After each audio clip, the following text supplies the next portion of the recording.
Shalom, salam sejahtera bagi kita, seluruh sidang jemaat yang dikasihi Tuhan. Kembali kita bertemu dalam program kita, program Pagi Damai. Kali ini kita akan mengikuti edisi Jadilah Terang. Ini dikutip dari Injil Matius, dari pasalnya yang kelima, dari ayat yang ke-14 sampai kepada ayatnya yang ke-16. Saya akan bacakan terlebih dahulu bagi kita sekaliannya, sidang jemaat yang dikasihi Tuhan. Demikianlah firman Tuhan. Kamu adalah terang dunia. Kota yang terletak di atas gunung tidak mungkin tersembunyi. Lagi pula orang tidak menyalakan pelita lalu meletakkannya di bawah gantang, melainkan di atas kaki dian sehingga menerangi semua orang di dalam rumah itu. Demikianlah hendaknya terangmu bercahaya di depan orang, supaya mereka melihat perbuatanmu yang baik dan memuliakan Bapamu yang di sorga. Puji Tuhan, saudara. Kalau kita melihat dari Injil Matius pasalnya yang kelima, dari ayatnya yang ke-14 tadi sampai kepada ayatnya yang ke-16, di mana firman Tuhan berkata bahwasanya kamu adalah terang dunia. Iya, terang yang sesungguhnya itu adalah Tuhan sendiri. Yesuslah yang menjadi terang dunia yang sudah datang ke dalam dunia. Dan kita yang ada di dalam Yesus, yang sudah menerima Yesus sebagai Tuhan dan Juru Selamat dalam hidup kita, dan kita hidup di dalam Kristus, maka dikatakan kita juga adalah terang di tengah-tengah dunia ini. Terang itu adalah kerajaan Allah, sedangkan kegelapan itu adalah kerajaan iblis. Tetapi yang kita mau lihat dari Injil Matius ini, bahwasanya kehidupan kita yang sudah ada di dalam Kristus dikatakan sebagai terang dan menjadi terang di tengah-tengah dunia ini. Kalau kita berbicara tentang terang, terang itu, saudara, adalah kehidupan yang tidak bisa dipengaruhi, tetapi sebaliknya terang itu akan mempengaruhi. Iya, terang yang kecil kalau ditaruh di tengah-tengah suatu kegelapan yang paling gelap sekalipun, maka terang itu tidak akan padam. Terang itu tidak akan hilang. Terang itu tidak akan ditelan oleh kegelapan itu. Sebab terang tidak dapat dipengaruhi. Tetapi sebaliknya, terang itu akan mempengaruhi. Ya, terang yang kecil, kalau ditaruh di dalam suatu kegelapan, justru kegelapan itu yang akan semakin menjauh. Kegelapan itu yang dipengaruhi. Terang itu mempengaruhi, bukan dipengaruhi. Itulah sebabnya Alkitab menyatakan bahwasanya kita adalah terang di tengah-tengah dunia. Artinya kehidupan kita yang seharusnya tidak dipengaruhi oleh dunia, tetapi kehidupan kita itu menjadi pengaruh, membawa pengaruh di tengah-tengah dunia ini, menerangi dunia ini. Ya, Injil Yohanes pasal 1 dari ayatnya yang keempat sampai kepada ayat 5 saya akan bacakan. Demikian firman Tuhan. Dalam Dia ada hidup, dan hidup itu adalah terang manusia. Terang itu bercahaya di dalam kegelapan, dan kegelapan itu tidak menguasainya. Dari ayat 5 ini kita dapat ambil satu kesimpulan bahwasanya kegelapan itu tidak akan menguasai terang. Kegelapan itu tidak akan mempengaruhi terang. Iya, tetapi sebaliknya terang itulah yang akan mempengaruhi kegelapan. Kalau kehidupan kita sebagai anak-anak Tuhan, orang-orang percaya, ditaruh di tengah-tengah dunia ini sebagai terang, seharusnya kitalah yang akan mempengaruhi dunia ini kepada hal yang lebih baik. Kehidupan kita menjadi membawa pengaruh. Ya, sekali lagi, kehidupan orang-orang percaya umat Tuhan itu seharusnya membawa pengaruh di tengah-tengah dunia, dan bukan sebaliknya. Kehidupan kita dipengaruhi oleh dunia, diseret oleh dunia, ditarik oleh dunia, tidak, saudara.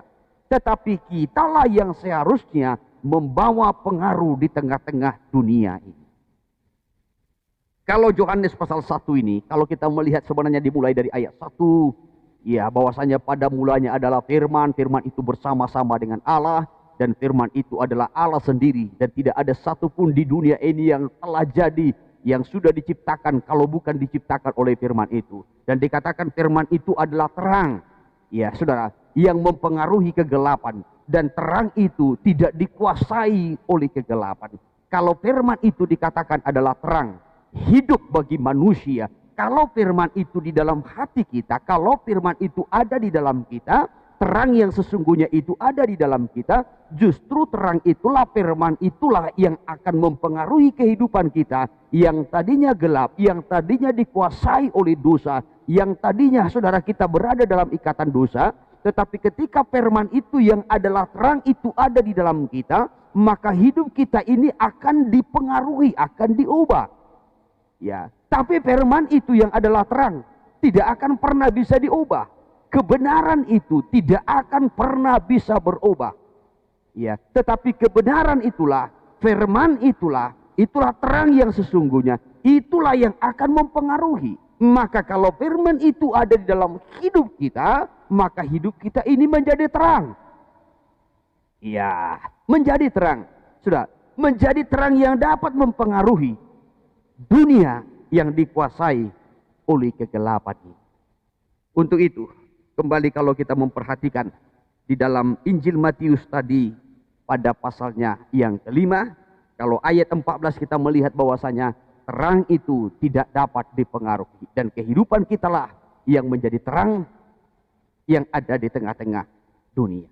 Lalu dalam ayat 15 dikatakan, lagi pula orang tidak menyalakan pelita lalu meletakkannya di bawah gantang, melainkan di atas kaki dian, sehingga menerangi semua orang di dalam rumah itu. Terang itu tentu mempunyai fungsi. Dikatakan dalam ayat 15 ini, fungsi terang itu adalah menerangi sekelilingnya. Kalau kita adalah terang di tengah-tengah dunia ini, maka selayaknya lah kehidupan kita akan menerangi sekeliling kita. Dimulai daripada orang-orang yang terdekat dengan kita. Ya sudah, kita ada dalam satu keluarga. Kehidupan kita yang adalah terang bisa mempengaruhi satu keluarga. Yang tadinya keluarga kita hidup dalam kegelapan.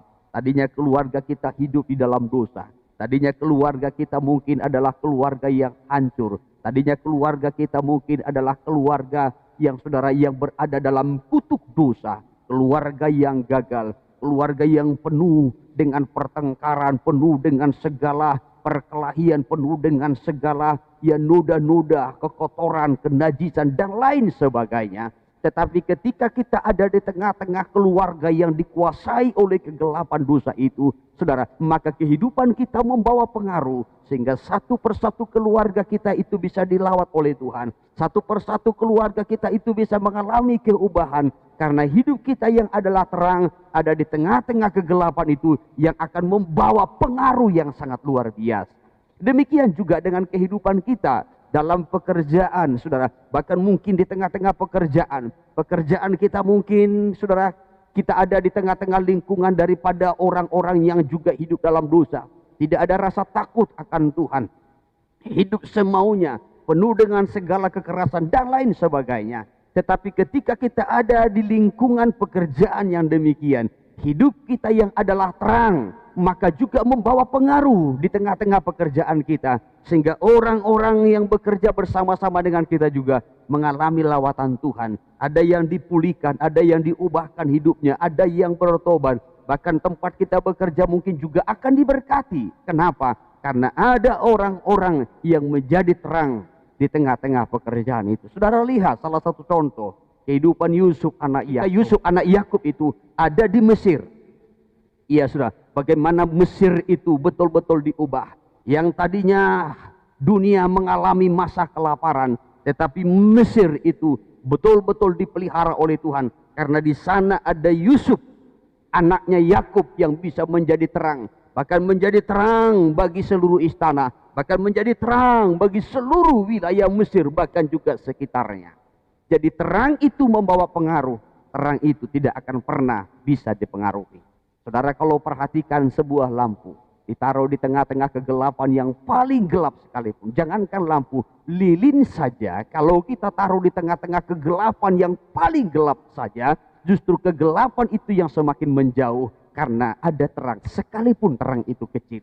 Mungkin demikian juga dengan kehidupan kita. Mungkin terang kita masih kecil, saudara. Belum mungkin bercahaya bagaikan matahari. Tetapi terang yang kecil itu akan membawa pengaruh di tengah-tengah kegelapan. Dunia yang dilanda kegelapan ini betul-betul akan dipengaruhi oleh kehidupan orang-orang percaya, anak-anak Tuhan yang bisa menjadi terang di tengah-tengah dunia ini. Itu sebabnya sekali lagi dalam ayat 15 tadi dikatakan, fungsi daripada terang itu adalah menerangi sekelilingnya.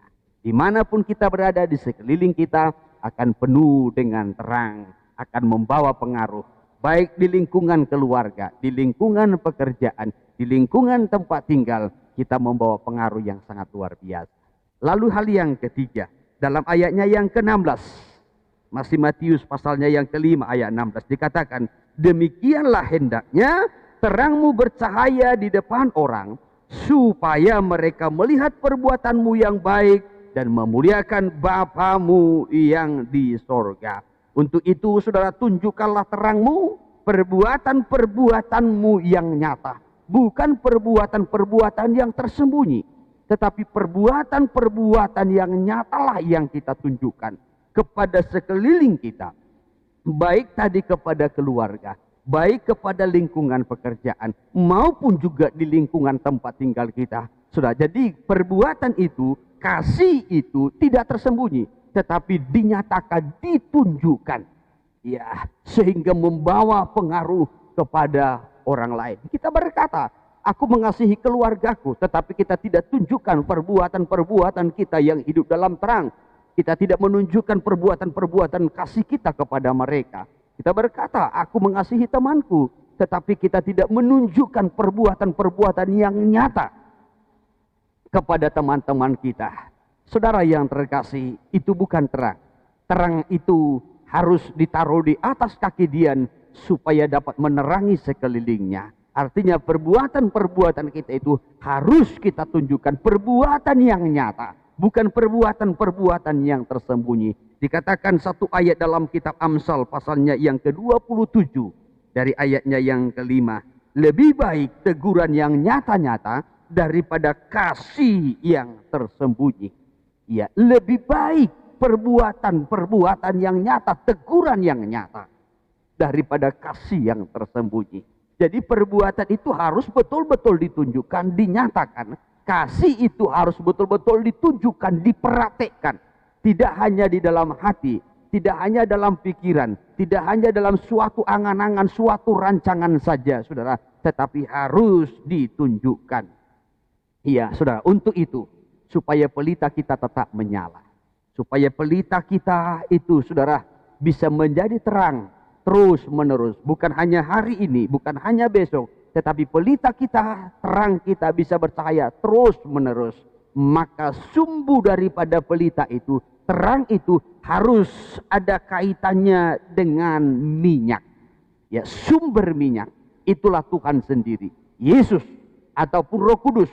Roh Kuduslah yang menjadi sumber minyak itu. Artinya saudara, kehidupan kita, persekutuan kita dengan Roh Kudus harus tetap kita pelihara, kita bangun satu hubungan yang begitu erat, yang begitu dekat dengan Tuhan. Saudara, bagaikan sumbu kepada minyak itu harus tetap ada hubungannya sehingga pelita kita bisa tetap menyala. Demikianlah terang kita bisa tetap menyala di tengah-tengah dunia yang gelap ini, dan kita bisa menjadi berkat, bisa membawa pengaruh kepada orang lain, kepada dunia, kepada sekeliling kita. Kalau kita juga memiliki hubungan yang intim dengan Tuhan, sehingga kita bisa tetap bercahaya. Puji Tuhan, kiranya Tuhan memberkati kita, seluruh sidang jemaat yang dikasihi Tuhan. Haleluya.